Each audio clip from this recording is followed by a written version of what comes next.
Hola, bienvenidas, bienvenidos a este nuevo teórico de Psicología del Aprendizaje, Cátedra 2, de la profesora Diana Fernández Salazar. En este caso corresponde a la última parte de la unidad 4, Teorías del Aprendizaje Sociocontextualistas, y en donde trabajaremos la teoría de la subjetividad de Fernando González Rey. Este teórico está grabado porque, como bueno, es de público conocimiento, en el día martes que debíamos haber tenido el teórico fue la marcha en defensa de la universidad pública, una marcha multitudinaria donde se estima alrededor de 1 millón de personas que asistieron. Imagino que muchas y muchos de ustedes estuvieron allí. De todas maneras, como hacemos la mayoría de los docentes de esta casa de estudios, estamos generando este contenido para que los temas sean trabajados independientemente de que en esta oportunidad no hayamos podido tener clase presencial.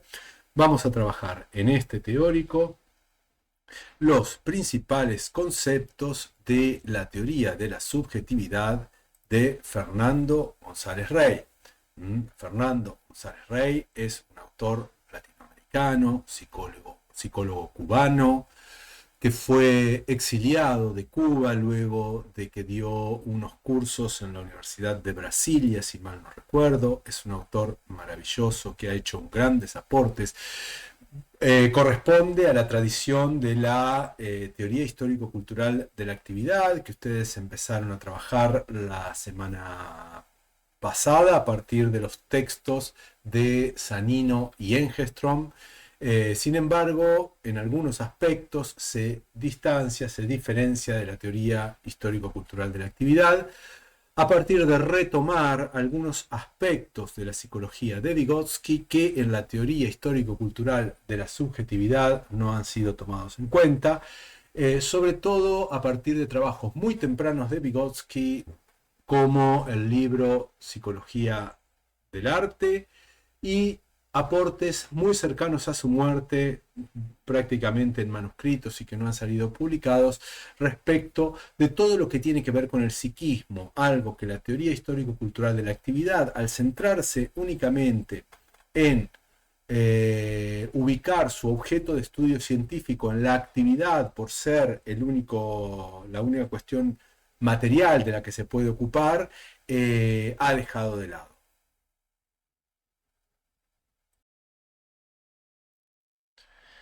Este autor ha dejado una gran tradición de investigación. Hay un grupo de gente muy importante, muy numeroso, en la Universidad de Brasilia y en la Universidad de Sao Paulo, que se dedican a trabajar, investigar, ampliar y desarrollar la teoría de Fernando González Rey, que de hecho yo formo parte de algunos grupos de investigación en esta teoría. Eh, y es importante que Fernando nunca consideró que su teoría era una teoría cerrada. Para él, su teoría tenía que ser una teoría que fuera dinámica, que se fuera modificando a medida que fuese avanzando y que no definiera conceptos cerrados, universales, en donde no se pudiesen cuestionar. En ese sentido y con ese espíritu es que seguimos trabajando a partir de ciertos acuerdos entre la Universidad de Brasilia y otras universidades sobre estas cuestiones.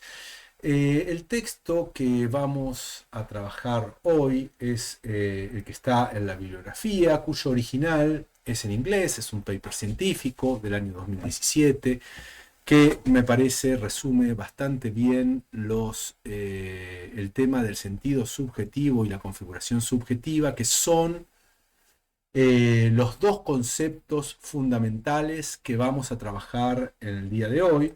¿Mm? Eh, para resumir rápidamente la agenda que vamos a tener, vamos a pensar o entender de qué se trata la teoría de la subjetividad y la epistemología cualitativa, que son dos cuestiones que deben pensarse siempre en conjunto. La epistemología cualitativa es la que permite comprender, trabajar e investigar dentro de lo que sería la teoría de la subjetividad. Es una epistemología específicamente creada para pensar la teoría de la subjetividad. Vamos a tomar muy brevemente esto que acabamos de decir hace un rato, qué cosas le critica a la teoría histórico-cultural de la actividad, con sus siglas en inglés CHAT, que es Cultural History Activity Theory. Vamos a ver desde la epistemología muy poquito, pero vamos a ver cuáles son los principios fundamentales de la metodología de la epistemología cualitativa. Vamos a ver, en realidad, los principios y la metodología de la epistemología cualitativa. Luego vamos a desarrollar estos dos conceptos, sentido subjetivo y configuración subjetiva, que son los dos conceptos que ustedes tienen que poder comprender a partir de este texto, y desde esos conceptos vamos a ver cómo se comprende el desarrollo, el aprendizaje y la subjetividad. Sin más preámbulos, vamos a meternos rápidamente en lo que sería la teoría de la actividad, la teoría de la subjetividad y la epistemología cualitativa. Es un despliegue latinoamericano, como les decía hace un rato, de la teoría histórico-cultural de la actividad, que desarrolla una crítica epistémica muy importante. Por un lado, lo que dice Fernando es algo así como que la teoría histórico-cultural de la actividad, en su centramiento excesivo en lo que es la actividad, dejando de lado todo lo que tiene que ver con el psiquismo, con lo de alguna manera dialógico, quizá en lo que vimos como la cuarta fase, la cuarta generación, esto se empieza digamos, esta crítica tuvo alguna repercusión y se empieza a trabajar un poco más esta cuestión, pero el olvido de la dialéctica, ¿no?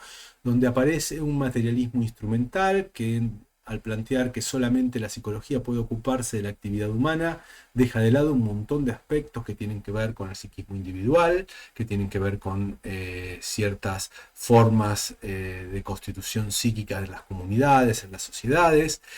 Entonces, no sé si uno lo llamaría directamente constitución psíquica, porque en realidad para eso es que precisamente Fernando González Rey va a tomar el término de configuración subjetiva. Pero bueno, ya vamos a llegar a eso. Lo principal en este punto es que entendamos que para Fernando González Rey la teoría histórico-cultural de la actividad es demasiado instrumentalista y deja de lado todos los aspectos que tienen que ver con el psiquismo, que para Fernando González Rey sí deben ser objeto de la psicología, con las reformulaciones que él va a intentar hacer.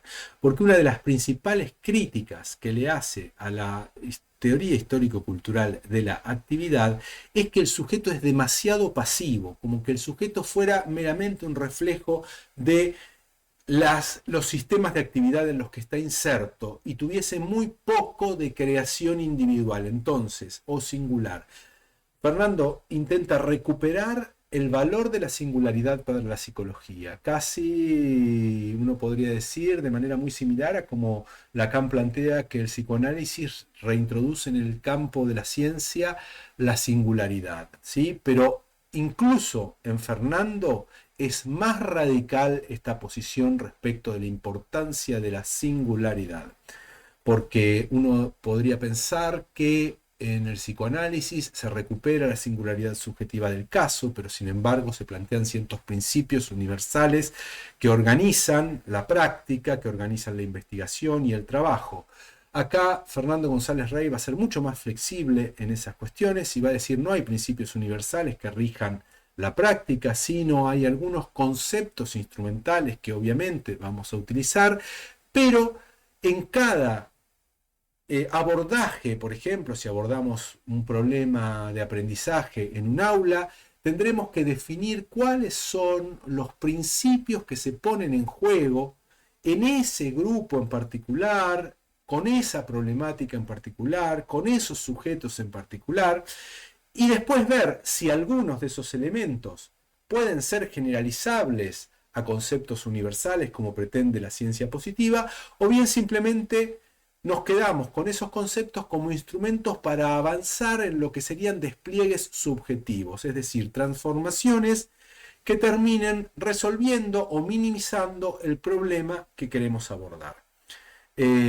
Para él, las epistemologías tradicionales de las ciencias físicas, biológicas, naturales, etcétera, etcétera, es insuficiente para dar cuenta de la subjetividad. Por eso dice que es preciso crear una epistemología cualitativa, que ahí nomás vamos a ver de qué se trata. Una epistemología cualitativa plantea que la subjetividad debe plantearse como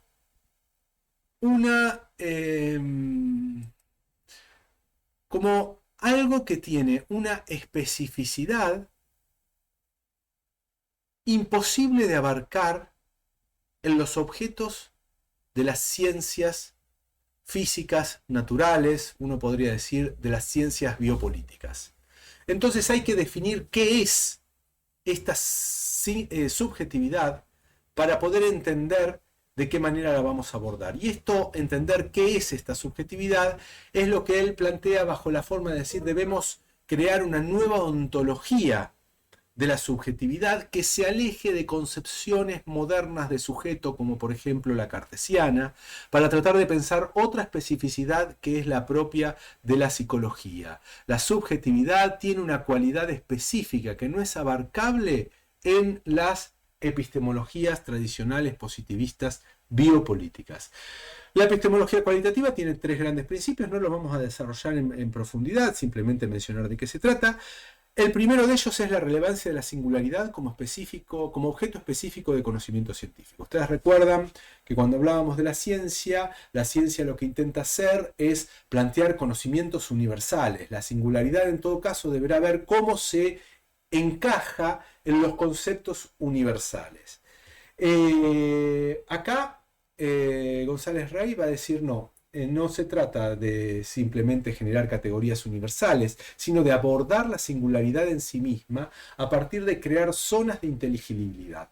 Zonas de inteligibilidad no implica necesariamente un sistema científico o un conocimiento neutral, sino que implica determinados instrumentos, indicadores, para comprender una problemática específica, como por ejemplo la problemática del aprendizaje en un aula determinada, en un colegio determinado, para comprender esas especificidades singulares para a partir de allí poder generar un cambio que resuelva los problemas a los cuales estamos convocados a resolver. El otro principio es que la epistemología cualitativa se basa en un proceso dialógico, que recupera para él la importancia de la dialéctica, incluso en el sentido marxista, pero también en el sentido más antiguo, de diálogo, de conversación. Pero esta conversación no debe ser entendida únicamente en términos de lenguaje. Esto es un punto importante, porque González Rey hace una crítica muy fuerte a todo reduccionismo biopolítico, incluso al reduccionismo que hace el psicoanálisis de reducir al sujeto a ser un mero efecto del lenguaje. Entonces, como para él la subjetividad no es un mero efecto del lenguaje, sino que hay que plantear de qué se trata la subjetividad, pero es algo mucho más que un simple efecto del lenguaje, y a partir de esa ontología o de ese modo de definir la subjetividad vamos a ver de qué manera podemos abordarla. Y de qué manera podemos abordarla a partir de un proceso dialógico mucho más amplio que el mero lenguaje, porque incluye el lenguaje corporal, incluye la emocionalidad, incluye las interacciones grupales, incluye las relaciones o los diálogos con las instituciones y las sociedades en las cuales está inserto el contexto en el cual estamos trabajando, etcétera, etcétera. Y el principio más importante de la epistemología cualitativa es su metodología constructivo-interpretativa, que a diferencia de la ciencia, digamos, más positivista, plantea que el lugar del investigador es generar estas zonas de inteligibilidad singulares que me permiten avanzar en comprender una situación y de qué manera se podría esta situación resolver o abordar. Entonces, estas zonas de inteligibilidad no dejan por fuera el tema de la interpretación, la vieja hermenéutica, si se quiere, pero acá planteada en términos de construir zonas de inteligibilidad a partir de las interacciones grupales en un contexto dado.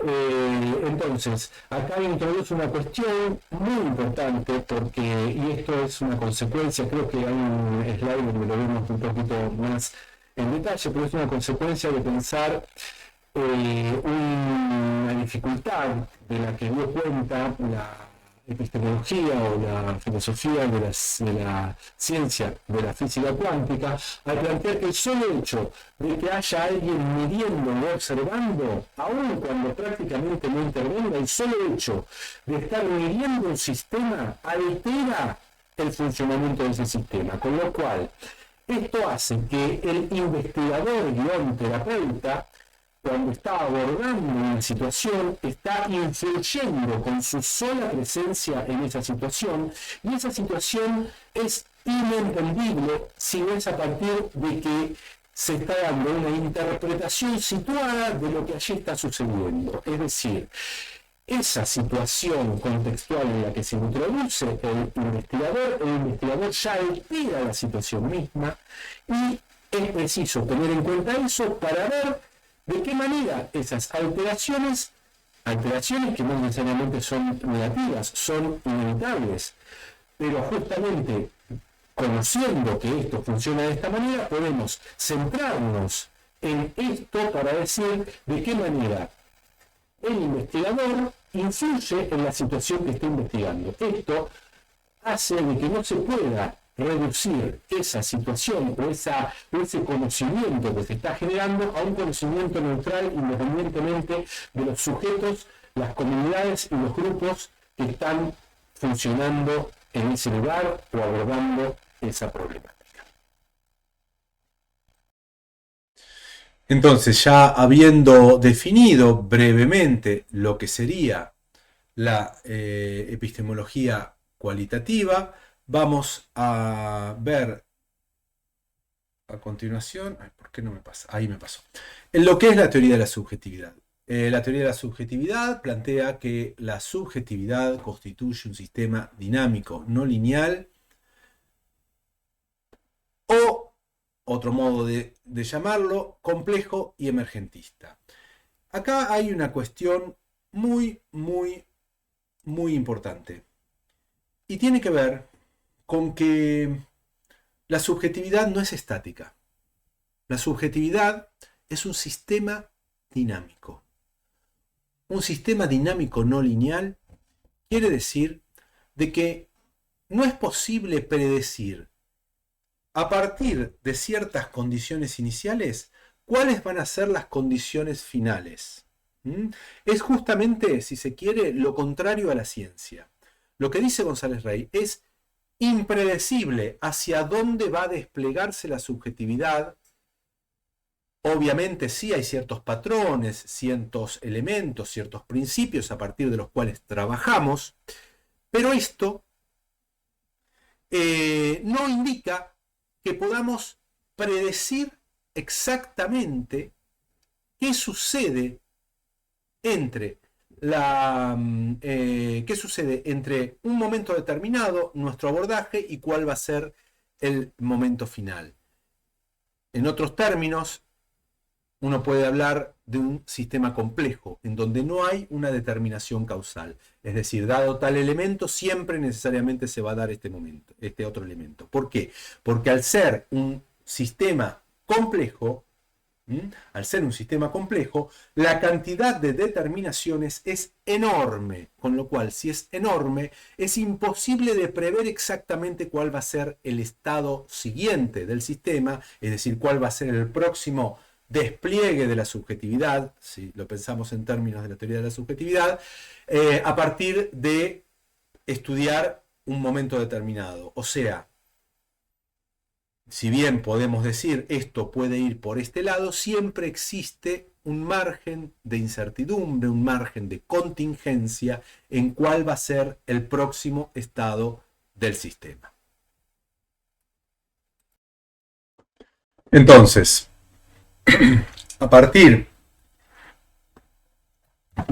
de que la subjetividad es un sistema dinámico, no lineal o en otros términos complejo y emergentista, siempre hay lugar a la contingencia y a la sorpresa para el investigador y para las demás personas que están involucradas en una investigación, acción o práctica investigación.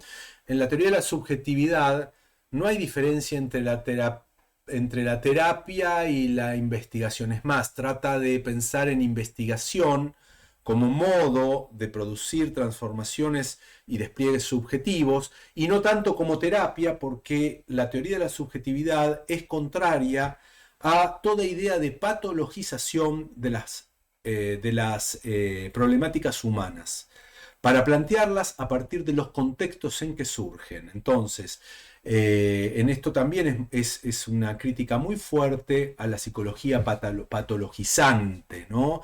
Donde se habla en términos de patología más que en términos de diversidad de las relaciones humanas. Entonces, en esta investigación que realiza el terapeuta investigador, la subjetividad y el desarrollo caracterizan a la experiencia humana, pero de una manera que no se puede separar de su cultura y de sus condiciones sociohistóricas. Siempre la subjetividad, para Fernando González Rey, se organiza como mínimo en dos niveles: un nivel social y un nivel individual. El modo en que se organizan es equivalente, pero siempre en cualquier problemática humana se ponen en juego cuestiones de la subjetividad a nivel social y cuestiones de la subjetividad a nivel individual. Ahora lo vamos a ver cuando veamos los dos conceptos principales que vamos a trabajar hoy, que son sentido subjetivo y configuración subjetiva. La cultura y las relaciones sociales, entonces, se piensan, porque acá yo les puse más de modo procesual que estructural. Porque en la teoría marxista, a la cual González Rey adhiere, también hace sus críticas, pero en líneas generales adhiere a la teoría marxista, que es la que está en la base de la psicología vygotskiana, ¿no? Pero lo social es pensado allí como superestructura, con lo cual es pensado de una manera que es mucho más rígida y que, digamos, genera, a partir de reflejarse en los individuos, a la subjetividad. Acá se piensa de modo procesual, o sea, tanto como se desarrolla un sujeto en lo individual, se va desarrollando la subjetividad social de una sociedad, de una comunidad, de un grupo terapéutico, de un trabajo hecho sobre un aula, etcétera, etcétera. Y esto es interesante porque también es un problema de la modernidad científica, que siempre prevalece el espacio, que intenta generar estructuras estáticas en las cuales meter las singularidades, a algo que implica el tiempo, el proceso y la transformación. Fíjense ustedes que hasta el padre Francisco hablaba, digo, esta es una observación interesante porque es parte de la crítica decolonial que produce la teología de la liberación, de las epistemologías europeas modernas, en donde prevalece siempre el espacio, cómo organizo las categorías, más que la transformación, porque de lo que se trata es de que se mantenga sin modificaciones el statu quo. Entonces, por eso podemos decir, esto se articula de esta manera, pero al pensarlo en términos espaciales, olvidamos, o por lo menos le damos menos prioridad a las transformaciones. En el caso de González Rey va a decir, bueno, en una escuela que hay una problemática de aprendizaje X, qué sé yo, que hay dos chicos que no pueden aprender, otros que hay problemas de conducta, esto, lo otro, digamos, para lo que nos llaman a resolver. Uno puede decir, bueno, acá se da esto, está la subjetividad del aula, de la escuela, del docente, y uno arma ahí como una distribución de cómo están dadas las cosas hoy. Pero lo que más le importa a González Rey no es cómo están dadas las cosas hoy, sino las posibilidades de transformación de eso. Y eso desde ya plantea una psicología que no es adaptacionista, sino que es transformadora y revolucionaria en algún sentido. Bueno, avanzamos un poquito más. La subjetividad entonces, en base, no sé por qué no me avanza, en base a esta idea, se despliega siempre en el tiempo. Uno podría decir prácticamente no existe el presente, porque el solo hecho de estar mirando el presente de la subjetividad, individual o social, no importa, ya lo está modificando. Eso es lo que decíamos hace un rato de que es el descubrimiento de la filosofía de la física cuántica. El solo hecho de decir, acá está la subjetividad, la estoy mirando, eso ya la está modificando. Entonces la subjetividad siempre se despliega en el tiempo como una relación entre unidades simbólico-emocionales siempre en proceso, siempre en proceso. Estas unidades simbólico-emocionales en proceso, González Rey las denomina sentidos subjetivos. Hago un énfasis especial en la cuestión de lo simbólico emocional. Lo simbólico emocional es un concepto, en realidad proviene del concepto de sentido de Vygotsky a la altura de su libro Psicología del Arte, donde el sentido ya no es un efecto del lenguaje. ¿Por qué lo aclaro tanto? Porque en la época contemporánea, luego de los grandes avances de la lingüística que de alguna manera han impregnado todas las ciencias humanas, tendemos a considerar el sentido como un efecto del lenguaje. Para González Rey, tomando el concepto de sentido de Vygotsky, el sentido siempre es una unidad simbólico-emocional. Incluso podríamos ir más lejos que Vygotsky y decir que es una unidad simbólico-emocional corporal. No es solamente un significado, un efecto del lenguaje, sino que involucra el sentido subjetivo a todo el ser, la historia, la sociedad de un sujeto dado que está sometido a ciertas relaciones. La concepción de la subjetividad de González Rey es fuertemente relacional y no esencialista. O sea, el sujeto no se define a partir de ciertos atributos, qué sé yo, capacidad intelectual, capacidad de afectividad, inteligencia emocional, no se define a partir de esos atributos. El sujeto se define en relación se define respecto de todas las relaciones de que forma parte en un momento determinado. Y esto es algo bastante obvio. Si nosotros, por ejemplo, pensamos en nosotros mismos, uno podría decir que somos exactamente la misma persona, por decir de alguna manera, en el trabajo, en el club, en la plaza, en la universidad, con las parejas. En todos esos contextos, nuestra subjetividad va mutando en relación a todas las relaciones en las cuales está inserta. Entonces, en ese sentido, la concepción de sujeto, de subjetividad, para ser más precisos en González Rey, es siempre relacional y no esencialista. La subjetividad se define por sus relaciones contextuales y no por ciertos atributos esenciales que serían sus propiedades. Esto es una crítica muy fuerte a la concepción moderna de sujeto, que plantea el sujeto en virtud de sus atributos.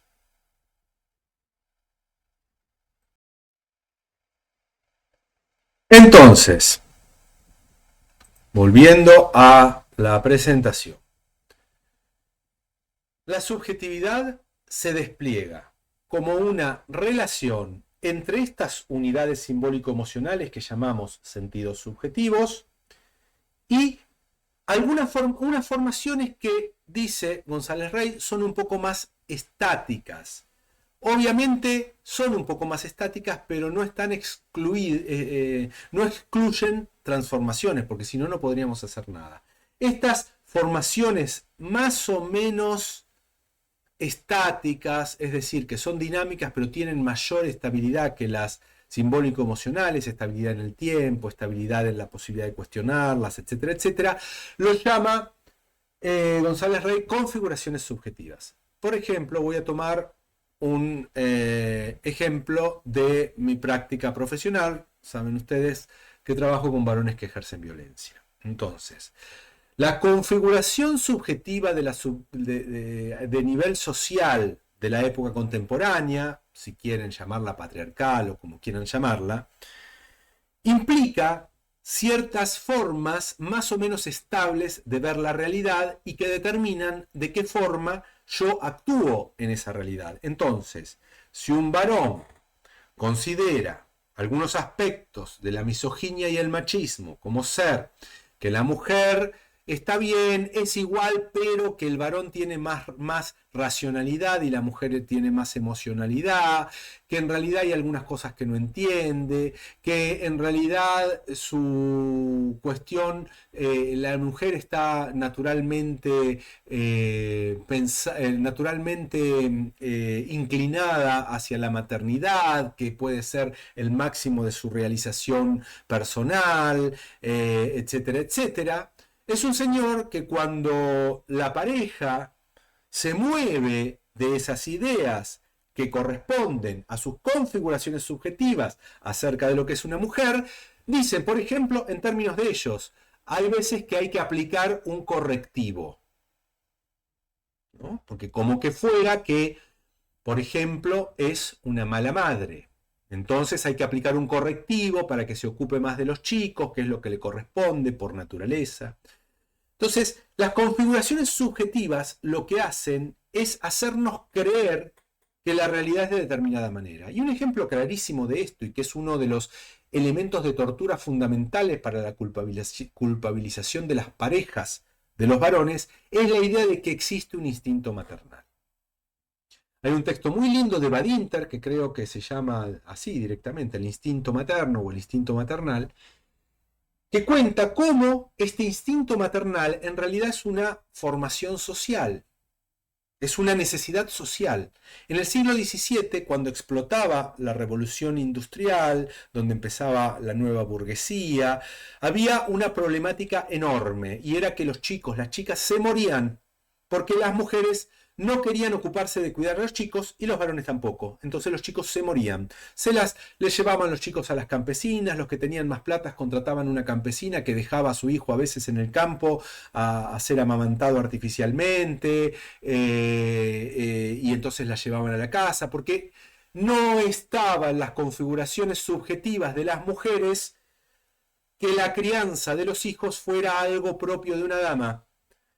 Entonces, estos señores que son bastante misóginos, como se puede ver en un texto de Rousseau que se llama El Emilio, empiezan a plantear esta idea de que la mujer que la mujer tiene como cierta inclinación natural a la crianza de los chicos, etcétera, etcétera, etcétera. Entonces esto, a partir de repeticiones performáticas, para tomar términos de Judith Butler, termina haciéndole creer a las mujeres a lo largo de la historia que realmente las mujeres, para realizarse, o que el instinto materno es algo propio de la naturaleza de la mujer, cuando en realidad es un invento de los ideólogos de la Ilustración para tratar de que las mujeres se ocupasen de los chicos, porque hacía falta mucha mano de obra para que estuviese barata, y además eventualmente soldados para hacer cruzadas, soldados para hacer cualquier tipo de intervención.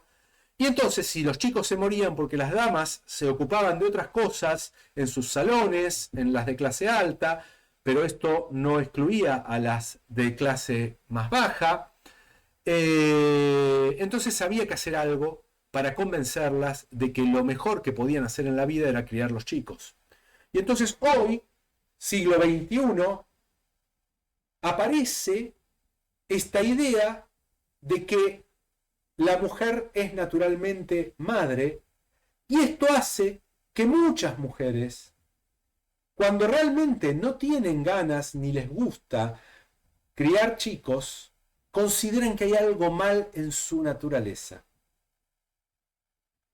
Y esto es utilizado por los señores para decirlo: mirá el ejemplo que le das a tus hijos, sos una mala madre. Una de las peores cosas a partir de las cuales van devastando emocionalmente a las mujeres en la pareja es decirles que son una mala madre, porque eso supone una configuración subjetiva, histórica, que dice que la mujer es naturalmente madre. Esto es lo que se llama, en términos de Pierre Bourdieu, naturalización, que es hacer de arbitrariedades culturales, arbitrariedades sociales, culturales, históricas, leyes de la naturaleza. Entonces, las configuraciones subjetivas son bastante estables, porque no es fácil, ni a nivel individual, ni a nivel social, por ejemplo, conmover la idea de que la mujer tiene una inclinación natural hacia la maternidad. Fíjense ustedes, a tal punto que el mismo Freud, en el desenlace del proceso del complejo de Edipo, plantea que las únicas dos salidas de realización de la mujer son, por un lado, el complejo de masculinidad y por otro lado la maternidad. Entonces ahí fíjense ustedes cómo desde la disciplina biopolítica, psicoanálisis, estamos ratificando una arbitrariedad cultural inventada por los ideólogos de la Ilustración. Si quieren leer un libro espantoso, pero que da cuenta de todo esto, lean El Emilio de Rousseau. Bueno, esto para tratar de entender este lugar. Fíjense ustedes que entonces, ¿de qué manera interpreta un señor que la pareja no bañó a los chicos o le dio de comer hamburguesa en lugar de hacerle algo más nutritivo? ¿Cómo lo interpreta? Como que no está actuando conforme a lo que es la naturaleza de la mujer. Y entonces, ¿qué hace falta? Un correctivo, o gritos, o un correctivo de algún tipo, para que vuelva a su naturaleza. Entonces, fíjense, la configuración subjetiva madre, o mujer, mejor dicho, la configuración subjetiva mujer, está afectando el sentido subjetivo de cómo un señor interpreta lo que hace la pareja, y también las acciones que va a desarrollar a continuación en base a esas configuraciones subjetivas. O sea, su sentido subjetivo de lo que es una mujer y de cómo tiene que actuar ante una situación en donde no se ajusta a esto, tienen que ver con configuraciones subjetivas. Lo mismo ocurre en el aula, en una problemática de aprendizaje. ¿No? En una problemática de aprendizaje muchas veces se acota a una o dos personas de un aula para tratar de no pensar que todo el contexto es que no se está adaptando a las singularidades subjetivas de todas las personas que lo conforman, sino que hay dos personas que no tienen las capacidades que deberían tener. Entonces, si yo considero en mi configuración subjetiva que hay gente que tiene más o menos capacidades, y además en el aula donde soy docente considero que Juancito y Alejandra son personas que no tienen la capacidad suficiente, entonces ¿qué va a hacer? Cuando les doy un trabajo, ya voy a partir de la idea de que no tienen la capacidad suficiente, entonces ya va a ser distinta la manera en que le explico, la manera que... Entonces, todo eso va generando profecías que se autocumplen, es decir, generar sentidos subjetivos que sean compatibles con las configuraciones subjetivas. ¿Cuál es mi trabajo como investigador, terapeuta en esa cuestión? Y bueno, tratar de ver cómo en el contexto se pueden ir modificando tanto las configuraciones subjetivas individuales como grupales o locales, para que justamente se piense el contexto como el que no es capaz de adaptarse a las diversidades cognitivas, en las cuales desde una perspectiva de derecho cualquier persona tiene derecho a aprender las mismas cosas en equidad de condiciones, que no es lo mismo que igualdad, porque equidad quiere decir que no somos iguales, pero que tenemos que tener el derecho a acceder a las mismas cosas. Entonces, a partir de modificar, y eso lo tienen en los casos que tienen en los textos que tenemos como bibliografía, a partir de modificar las configuraciones subjetivas sociales, se modifican las configuraciones subjetivas individuales, aún de estas personas que presentaban una cierta dificultad del aprendizaje. ¿Mm? Bueno, esto un poco para entender cómo a partir de la relación entre configuraciones subjetivas más estáticas, históricamente configuradas a lo largo del tiempo, relacionadas con ciertos contextos, parcialmente inconscientes, producen sentidos subjetivos que son la manera en que un sujeto expresa su visión del mundo y la manera en que un sujeto se mueve conforme a esa visión del mundo en ese mundo. Entonces, a partir de generar nuevos sentidos subjetivos que no se ajusten completamente a las configuraciones subjetivas, cuando esos sentidos subjetivos tienen un compromiso emocional, cuando no son meros significados, efectos del lenguaje, sino que tienen un contenido emocional que compromete a la persona con ese nuevo sentido subjetivo que no coincide enteramente con las configuraciones subjetivas previas, las configuraciones subjetivas previas empiezan a poder modificarse. Esa es la base de la intervención en teoría de la subjetividad. La intervención en la teoría de la subjetividad ¿a qué apunta? A desencadenar procesos de desarrollo subjetivo. Estos procesos de desarrollo subjetivo tienen que ver con que se modifiquen estas formaciones que son dinámicas, pero que suelen ser bastante difíciles de modificar porque tienen toda la consolidación de la historia, de las tradiciones, de la cultura, de las comunidades, tratar de modificar estas configuraciones subjetivas a partir de aprendizajes que se producen como consecuencia de la generación de sentidos subjetivos alternativos. O sea, es distinto pensar a Alejandra como una persona con un problema de aprendizaje a pensar una persona que entiende las cosas mucho más de manera artística y estética que de manera digital o lingüística, por ejemplo, porque eso me va a permitir interactuar de otra manera con esa persona. Entonces, lo que se trata de producir en un abordaje desde la teoría de la subjetividad son despliegues subjetivos que coinciden con modificaciones de las configuraciones subjetivas. Es decir, apuntamos a modificar las configuraciones subjetivas. Sin embargo, las configuraciones subjetivas no son accesibles directamente. ¿A partir de qué son accesibles? A partir de los sentidos subjetivos. A partir de los sentidos subjetivos deducimos cuáles son las configuraciones subjetivas que están por detrás de la producción de esos sentidos subjetivos y a partir de allí podemos propiciar la producción de nuevos y creativos sentidos subjetivos que al entrar, dice Fernando González Rey, en contradicción con configuraciones subjetivas existentes, empiezan a cuestionar estas configuraciones subjetivas existentes. Importante, esto no es un proceso meramente cognitivo. La teoría de González Rey no es una psicología cognitivo-conductual. No considera que esto sea accesible, por ejemplo, a partir de la comprensión cognitiva, sino que implica un desarrollo mucho más complejo, que tiene que ver con el compromiso emocional, corporal. Si uno tuviese que ubicar a González Rey de alguna manera cercano a alguna psicología cognitiva, tendría que ser a las ciencias cognitivas 4E que hablamos hace un par de clases, ¿no? Que piensan el modelo mental o el modelo de sujeto en virtud de los contextos, los cuerpos, de su actividad, ¿no? No en base a un modelo abstracto y universal, sino en relación siempre a los contextos. Entonces, ¿cómo consideramos el desarrollo? Básicamente como a partir del aprendizaje que se produce en la creación de sentidos subjetivos alternativos,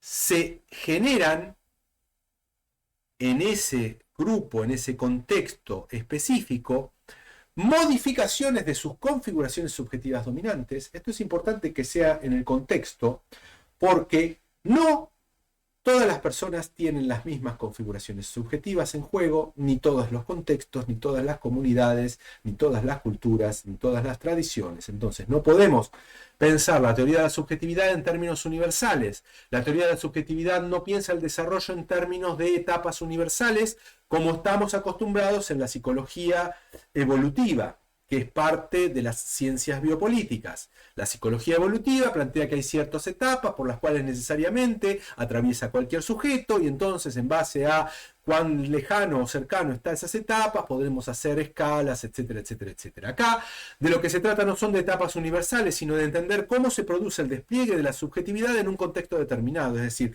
cómo se van modificando las configuraciones subjetivas a lo largo de un proceso de investigación-acción, que puede ser en un aula, puede ser en una terapia, puede ser en un grupo psicosocioeducativo, como es el caso de lo que yo trabajo, cómo se van produciendo esas modificaciones de las configuraciones subjetivas que permitan despliegues subjetivos, nuevos despliegues subjetivos, despliegues creativos. Estos despliegues consisten en transiciones ecológicas. ¿Esto qué quiere decir? Que se modifican un montón de sistemas. No es solamente un individuo que se modifica lo social, se modifica la comunidad, se modifica el individuo, se modifican los demás individuos. Porque las configuraciones subjetivas de todos los individuos están interrelacionadas con las configuraciones subjetivas de una sociedad, de una comunidad. Ahora vamos a ver un grafiquito que para poder pensar de qué manera podemos pensar este modelo, ¿no? El desarrollo siempre es emergentista y singular. ¿Esto qué quiere decir?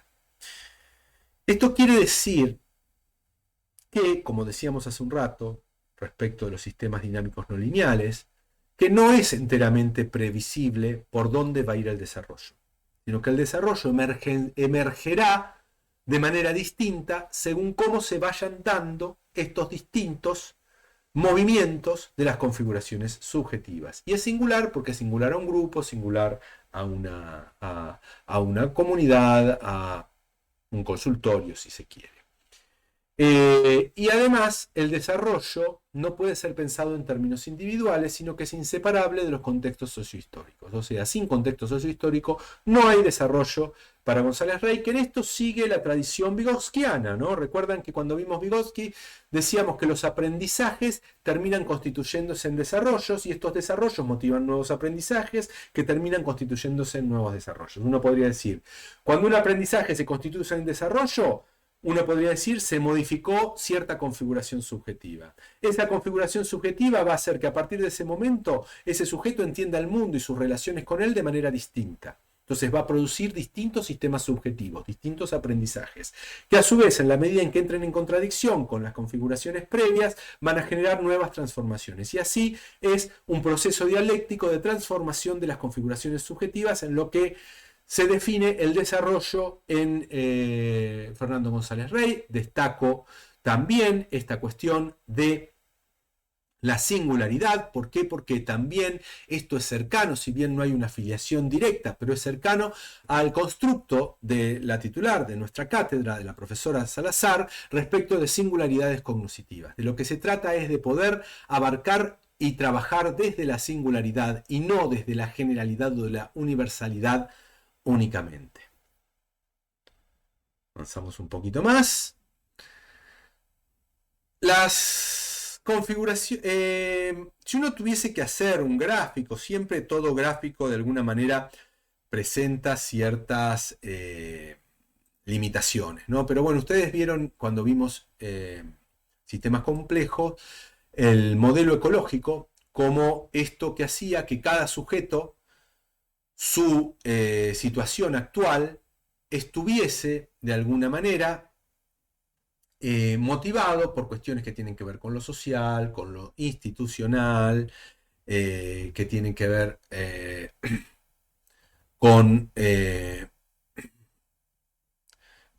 les decía, con lo social, con lo institucional, con lo comunitario, con la familia y con lo individual. Bueno, uno podría decir que en un grupo se dan diversos modelos ecológicos que entran en intersección respecto de una problemática determinada. Cualquier modificación que se produzca acá necesariamente va a repercutir en todas las configuraciones subjetivas que se ponen en juego en una problemática determinada.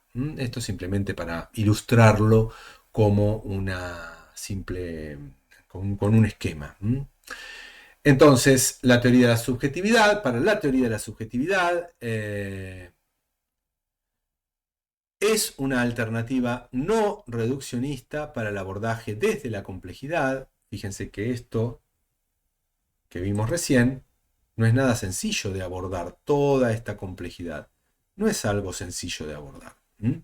Entonces, es una concepción que no escapa, no intenta reducir a términos simples cuestiones que necesariamente deben ser consideradas como complejas. O sea, yo, por ejemplo, en lo que hago yo, en el trabajo con varones que ejercen violencia, yo no puedo reducir la violencia a los términos psicológicos de agresividad. No lo puedo reducir a eso, sino que tengo que pensar en todos los condicionantes sociales de los grupos, de las comunidades, para a partir de ahí poder hacer un abordaje un poco más adecuado. Entonces, es una alternativa no reduccionista para abordajes desde la complejidad. Piensa el desarrollo a partir de esta interacción que hablábamos hace un rato entre esta interacción entre configuraciones subjetivas y sentidos subjetivos, y desarrolla instrumentos metodológicos para ver cómo hacemos todo esto, ¿no? Esos instrumentos metodológicos tienen que ver con la epistemología cualitativa, que son los instrumentos metodológicos que desarrolla Fernando González Rey para entender de qué manera podemos abordar la complejidad tal cual como él la entiende en la teoría de la subjetividad. Es complejidad porque tomamos en cuenta tanto los condicionamientos sociales como los históricos, personales del aprendizaje. O sea, no tomamos el aprendizaje como un tema abstracto, sino el aprendizaje como algo que se da en un contexto dado, con lo cual, modificando condiciones del contexto, vamos a modificar necesariamente el aprendizaje. Entonces, el aprendizaje tampoco es un proceso universal, sino que habrá que ver de qué manera se produce en un contexto determinado. Y es especialmente apta para pensar el aprendizaje no como adaptación social biopolítica, sino como transformación de la subjetividad. Vamos a resumir muy brevemente los dos conceptos fundamentales que acabamos de ver. Vamos a poner la presentación un poquito más grande. Sentido subjetivo. El sentido subjetivo es una formación sistemática, o sea, no es algo que no tiene cierta sistematicidad, y dinámica. Eso quiere decir que no es estática, que se separa de la palabra, o sea, no es algo propio de la palabra, y se constituye en espacios simbólicamente producidos. Cuando hablamos de espacios simbólicamente producidos, tenemos que incluir las interacciones, tenemos que incluir las tradiciones, tenemos que incluir los contextos. No podemos pensarlo únicamente en términos de lenguaje, sino estaríamos haciendo el reduccionismo que, según González Rey, realiza el psicoanálisis, a pensar la subjetividad únicamente como efecto de lenguaje. Entonces, se constituye en espacios simbólicamente producidos por una cultura que al mismo tiempo que es constitutiva, es asimismo constituyente. Recuerden que lo que les dije hace un rato, para González Rey no es tan importante cómo están dadas las configuraciones en este momento dado, sino su capacidad de transformación, su proceso de transformación, su proceso de cambio, su proceso revolucionario, si se quiere.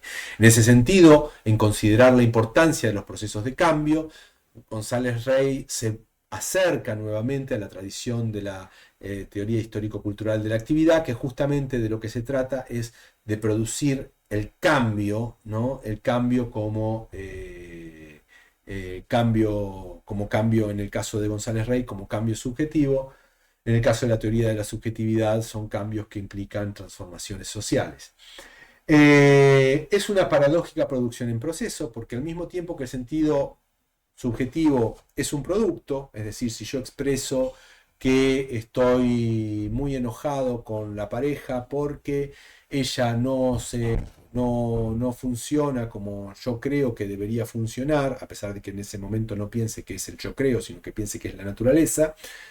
Pero al mismo tiempo ese mismo modo de expresar eso implica la posibilidad de modificarlo, la posibilidad de extender esos sentidos hacia algo más rico, algo más no tan determinado por esta naturalización, sino decir, y bueno, pero ¿y si en realidad no es tan así? Bueno, todas esas cuestiones tienen que ver con que es una producción, pero al mismo tiempo es una producción que produce cambios. Es una producción en proceso.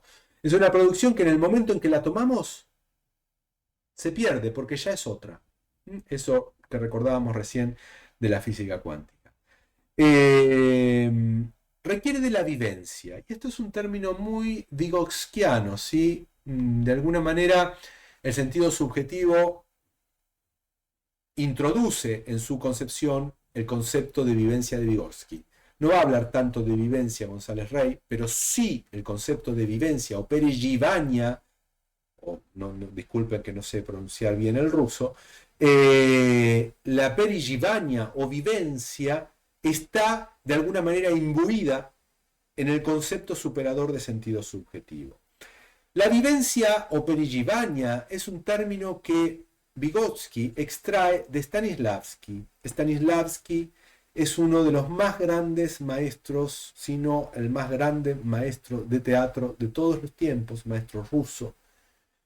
Y hay dos textos donde trabaja esta cuestión. Por un lado es la construcción del personaje y en otro texto es que es un actor, donde habla de cómo el actor debe vivir la obra que está representando para que el público le pueda creer. O sea, para que la obra tenga un compromiso emocional, el actor, la actriz, debe vivir esa experiencia como si fuera real. En términos de Stanislavski, debe tener fe en la verdad de esa experiencia. Entonces ahí es donde se produce el compromiso emocional. Y ahí es donde vemos la diferencia entre los malos y buenos actores muchas veces, ¿no? Donde vemos una actriz o un actor que representa un papel en donde no le creemos nada.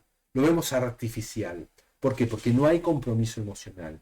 Lo mismo pasa con los discursos cognitivos cuando no hay compromiso emocional. Son discursos artificiales que no terminan alterando. Fíjense, en una obra, no solo la representación de la obra, si no construí adecuadamente el personaje, si no estoy viviendo algo de esa experiencia, no solo suena artificial, sino que también lo que voy a hacer en escena va a ser artificial, porque lo que voy a hacer en escena va a ser algo forzado y que no parte de mi experiencia en esa escena. Entonces, lo mismo sucede cuando trabajamos en teoría de la subjetividad. Si lo que armamos es un discurso de inclusión en un aula donde hay 2, 3 personas que son consideradas problemáticas, decimos, ay, tenemos que incluirla, qué sé yo, no sé qué, pero eso no compromete emocionalmente a las personas, es decir, de que puedan comprender realmente el valor de lo que implica el enriquecimiento de la diversidad. Entonces, en ese punto, mi discurso cognitivo será un discurso bonito, pero no va a cambiar ninguna configuración subjetiva.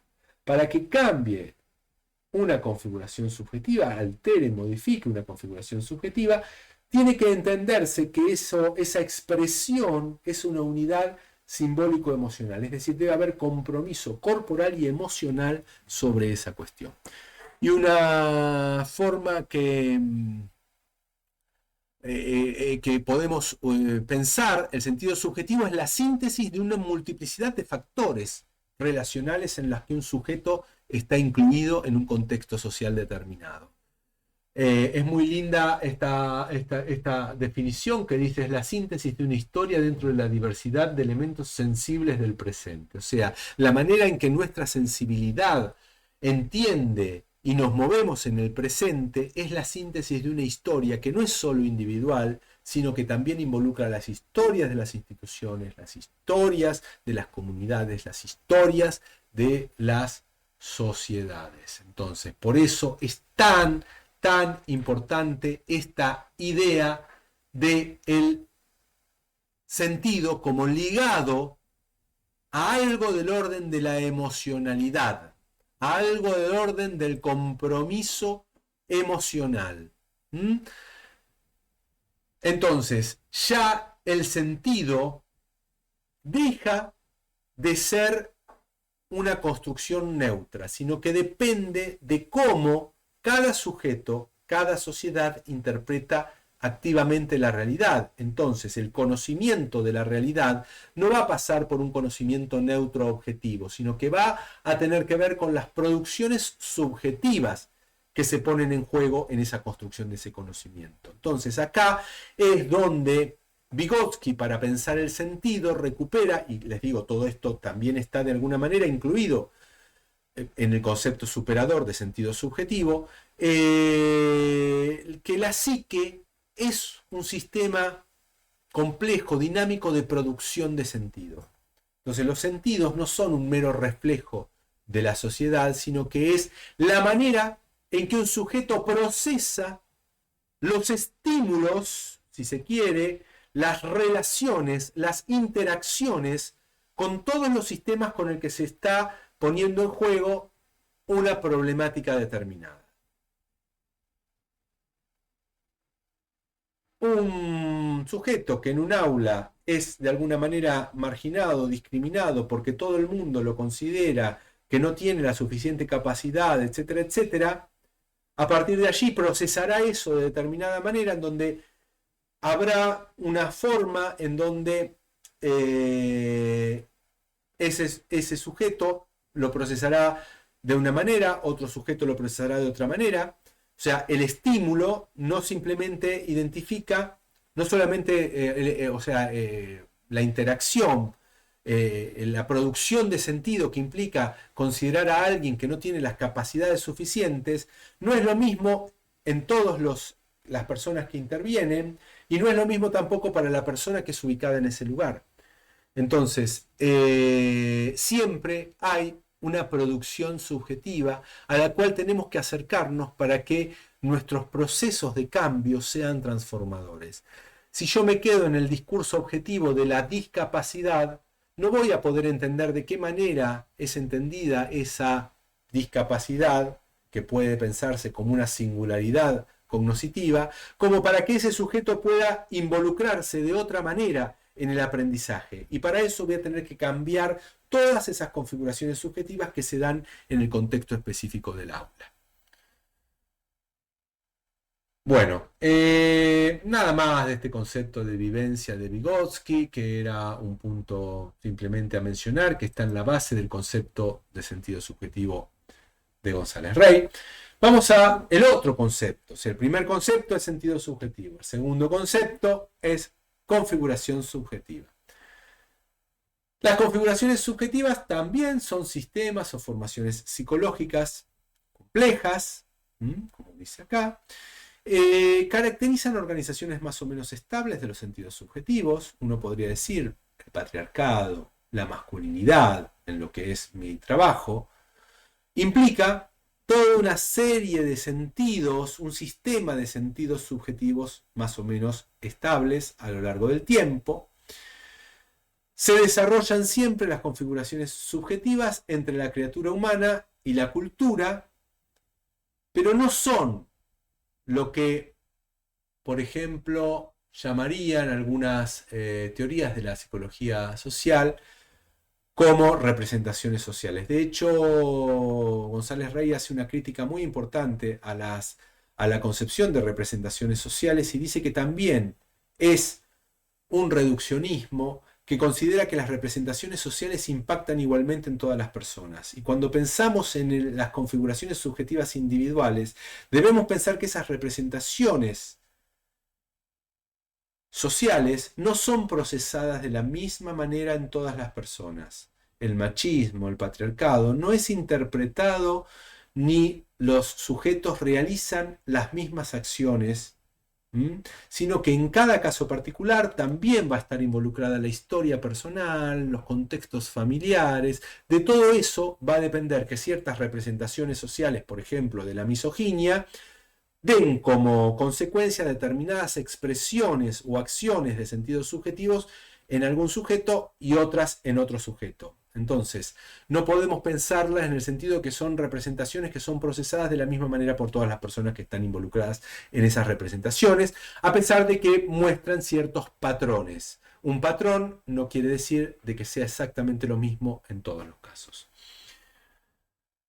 Esto implica un modelo interactivo de producción de sentidos subjetivos que no desconoce ni la historia, ni las emociones, ni las interacciones entre las relaciones humanas y no humanas, ¿no? Porque también muchas veces, por ejemplo, que uno utilice un cuchillo en una agresión a la pareja, como ha sucedido en algunos de los varones con los que trabajamos, el cuchillo ese implica necesariamente una acción, una generación de sentido, que si no estuviese el cuchillo no sería lo mismo. O sea, también los objetos de alguna manera influyen en nuestros sentidos subjetivos.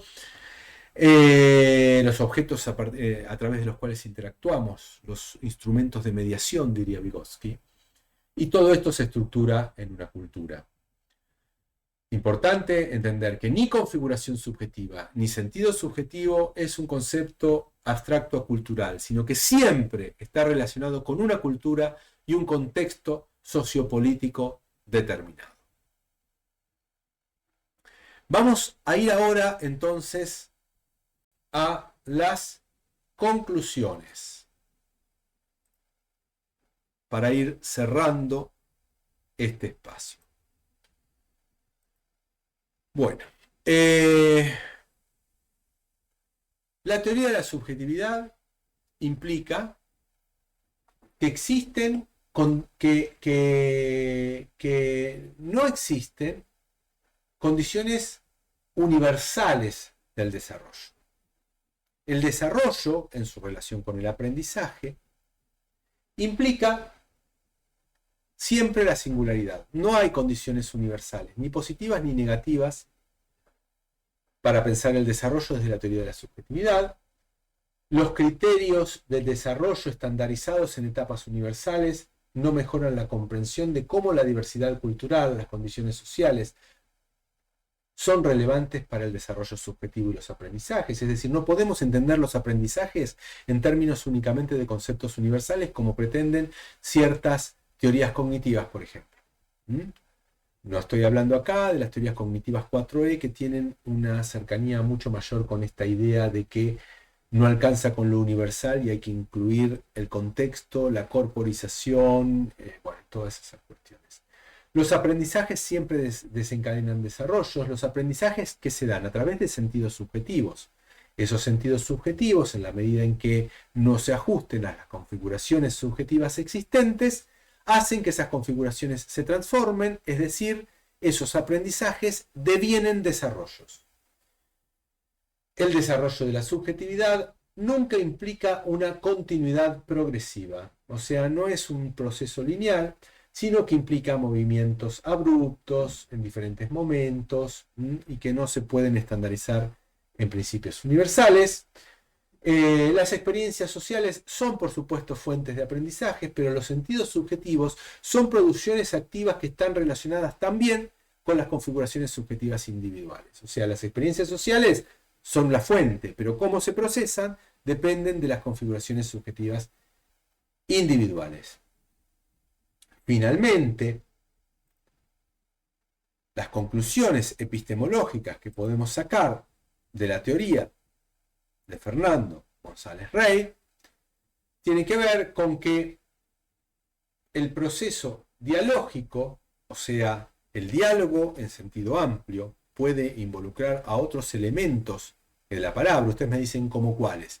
¿Qué sé yo? Como por ejemplo nosotros que en algunas cuestiones utilizamos improvisaciones teatrales para tratar de generar esa emoción que permita que ese sentido subjetivo entre en contradicción con configuraciones subjetivas existentes. ¿no? Entonces es un diálogo que no se limita a la palabra, sino que incluye la corporalidad, la emocionalidad, el lenguaje corporal, las interacciones, etcétera, etcétera. Este proceso dialógico en sentido amplio, a través de la metodología constructivo-interpretativa, va generando hipótesis acerca de qué es lo que está pasando en una problemática determinada. Esas hipótesis son siempre temporarias y no pretenden ser universales, sino que pretenden ser instrumentos para, a partir de ellos, ampliar las zonas de inteligibilidad para generar transformaciones en las configuraciones subjetivas que impliquen despliegues subjetivos, es decir, desencadenar transformaciones en las configuraciones subjetivas dominantes. En el caso que les decía hace un rato, bueno, las configuraciones subjetivas de la misoginia y el machismo se espera que se modifiquen a través de un largo proceso de producción de sentidos subjetivos en un proceso dialógico amplio que se da a lo largo del tiempo. Este proceso de investigación-acción genera zonas de inteligibilidad que permiten avanzar en una construcción, si se quiere, científica constitutiva. ¿Por qué constitutiva? Porque esas construcciones, si tienen el compromiso emocional suficiente, o sea, si son efectivamente sentidos subjetivos nuevos, entonces esas zonas de inteligibilidad van a devenir de alguna manera desarrollos, van a devenir transformaciones en las configuraciones subjetivas. Bueno, con esto, de alguna manera, estamos cerrando este teórico que de alguna manera me resultó un poco largo, pero bueno, eran muchos conceptos que teníamos que dar.